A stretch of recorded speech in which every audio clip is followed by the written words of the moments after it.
예, 오늘 월가 동향을 체크해 보겠습니다.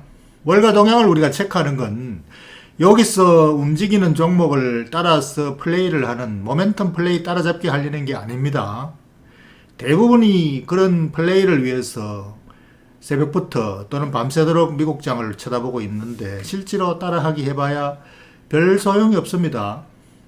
왜냐하면 이미 그만큼 반영을 해서 움직여 버리기 때문에 이미 게임은 이미 끝나 있습니다. 그래서 따라잡기 그게 가끔은 또 뭐 덜 반영돼서 추가 반영으로 뭐 잠깐 그렇게 재미를 볼 수 있습니다만 전체적으로는 큰 재미가 없다. 그걸 염려하시고 우리가 이거 보는 거는 그냥 시장을 이해하기 위한 것.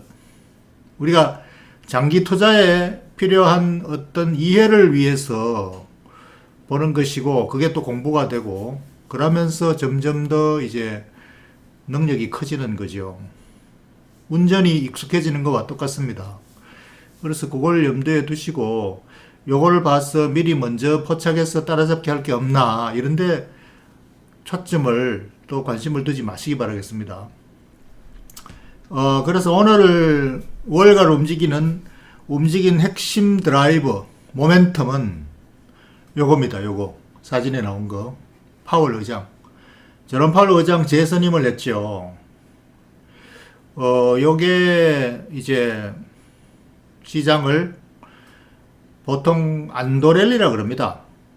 파월 의장 재선임 이미 어느 정도는 예상된 건데 혹시나 의외로 뭐 바뀔지 모른다. 항상 시장은 그런 의외의 이 상황이 돼서 불확실성에 대한 약간의 조심이 있죠. 그런데 불확실성이 해소됐다.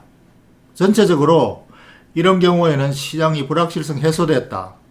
연준 회의의 이틀간 결과 발표하는 거랑 뭐 비슷합니다. 그래서 시장은 안도렐리인데 안도렐리가 어떻게 반응을 하고 있느냐 이걸 살펴보는 것도 공부가 되는 거죠.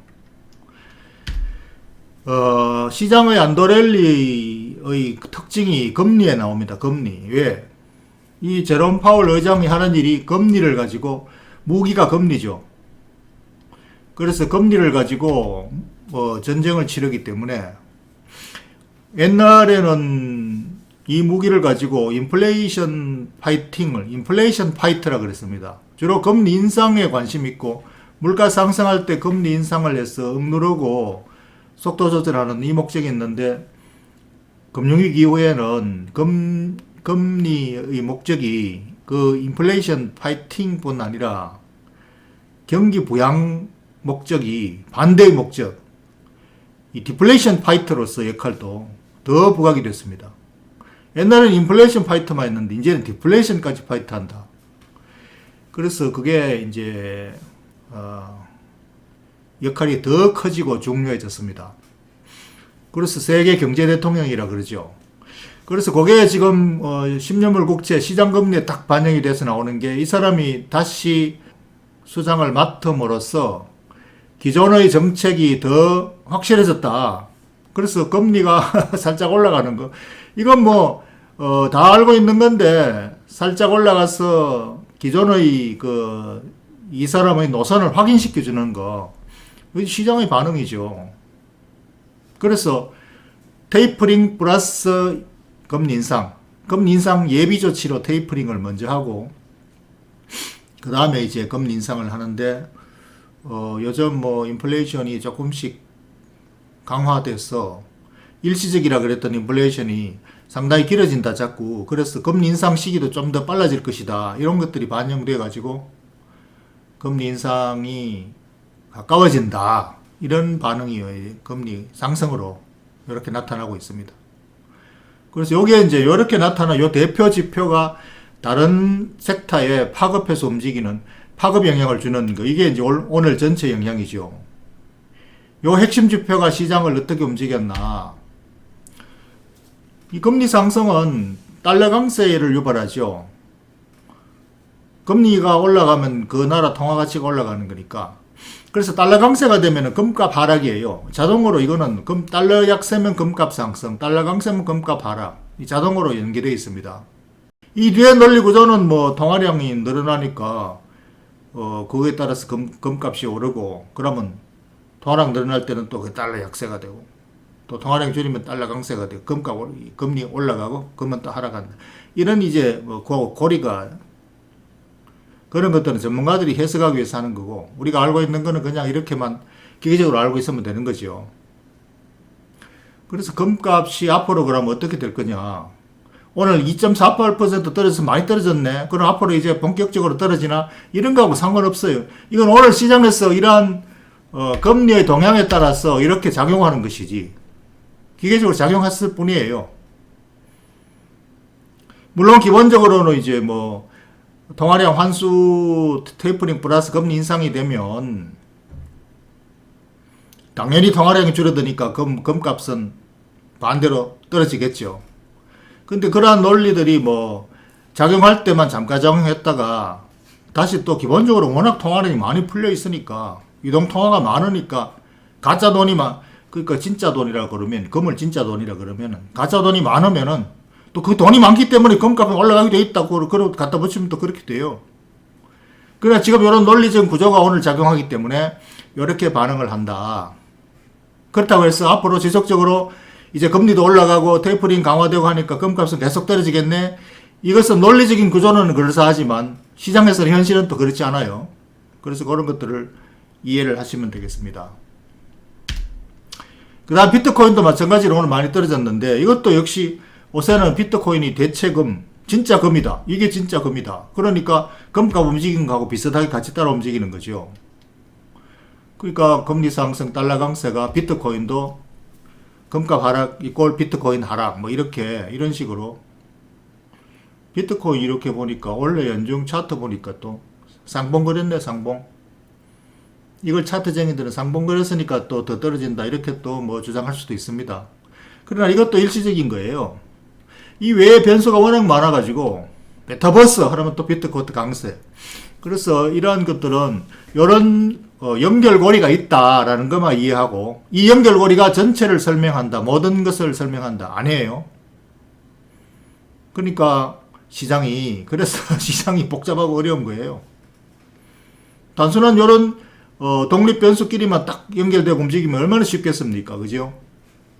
그 패러다임대로 매매를 하면 되니까 그 갬블을 할 수 있어요. 그러나 이 말고도 많은 변수가 같이 작용하기 때문에 이때는 이 변수가 이렇게 강하게 작용해서 이렇게 됐을 뿐이지, 다른 변수가 강하게 미쳐버리면 이 변수 고리는 또 아무 쓸모가 없게 되는 거죠.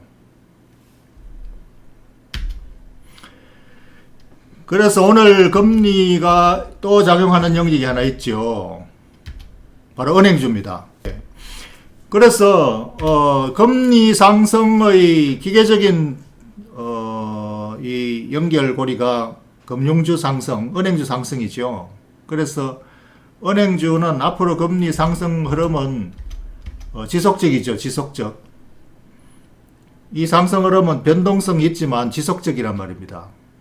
언제까지? 향후 수년간. 그래서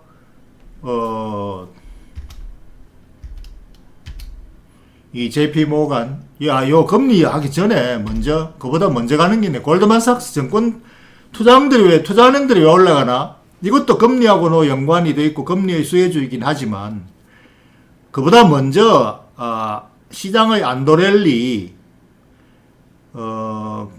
시장을 신뢰한다라는 그 신호로 작용한다. 이것도 금리보다 더 먼저 작용하는 거예요.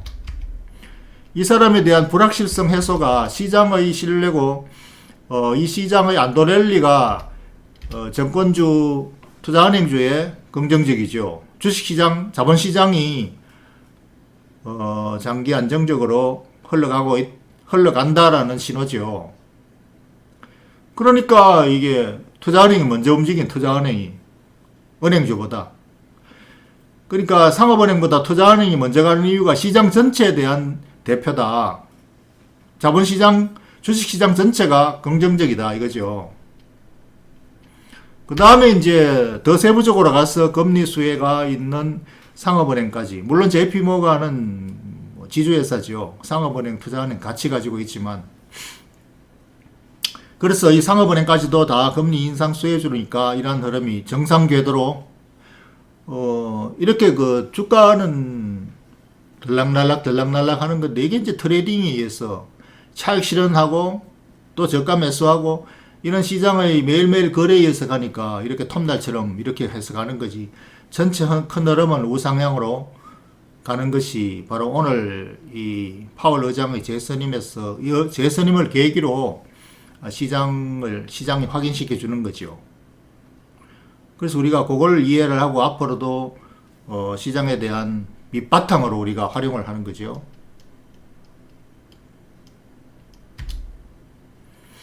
그 다음에 또 하나 오늘 요 특징 말고도 또 하나 중요한 특징이 있습니다. 반도체 기술주가 오늘 금리 상승에 대한 반대 방향에 있는 기술주가 오늘 나스닥 전체적으로 떨어졌죠. 그런데 거기서 유일하게 예외가 바로 반도체가 작용을 했다.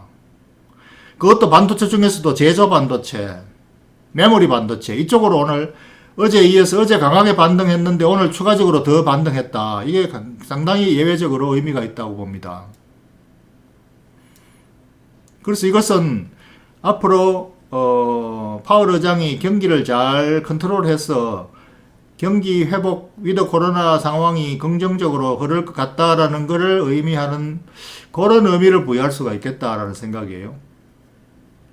그 기술주 중에서 유일하게 경기 관련 기술주가 반도체 이 칩이잖아요. 모든 경기주의 배후가 되는 원자재. 사실 모든 경기 원자재의 대표로 석유를 꼽았죠. 석유. 그런데 이제 신기술 메가트렌드 이 환경 하에서 석유보다 더 중요한 게 반도체가 됐습니다. 모든 산업의 기반에 지금 반도체가 뒷받침돼야 된다. 그래서 이 반도체 슈퍼사이클이 바로 기술 시대의 4차 산업혁명의 기본 배경, 가장 그 배후에 있는 기지다. 공급기지다. 이런 게. 그래서 오늘 또 1% 올랐는데 이 흐름이 슈퍼사이클을 타고 계속 이어지기를 기대하겠습니다. 그래서 마이크론이 중요한 것은 이게 삼성전자를 선도하니까 어쩔 수 없이 이게 3등 회사지만 1등 회사를 선도하는 거에 월가에 있기 때문에 그래서 이게 먼저 가져야 삼성전자가 가는 거죠. 그리고 또 대만세미도 오늘 추가로 올랐어요.